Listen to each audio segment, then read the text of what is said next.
नव्या नियमावलीमुळे गरीब आणि वंचित घटकातील विद्यार्थ्यांना नामांकित खाजगी शाळांमध्ये प्रवेश मिळणं कठीण झालं होतं.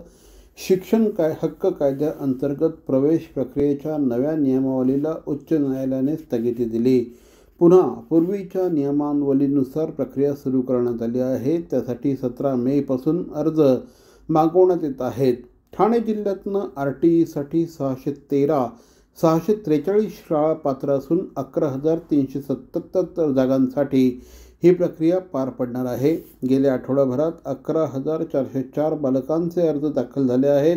पालकांना 31 मेपर्यंत RTEच्या संकेतस्थळावर जाऊन आपल्या बालकाची नोंदणी करता येईल, अशी माहिती ठाणे जिल्हा शिक्षण विभागाच्या वतीने देण्यात आली आहे. मोरे बंधू आंबेवाले यांचे देवरत्न मँगोज, चव अस्सल हापूसची, खास आंबेप्रेमींसाठी आंबेप्रेमींकडून.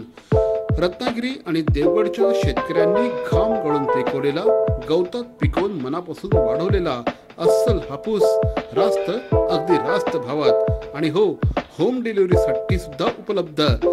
मोरे बंधू आंबेवाले यांचे देवरत्न मँगोज, सत्यम कलेक्शन समोर, घंटाळी रोड, ठाणे पश्चिम. आजच संपर्क साधा.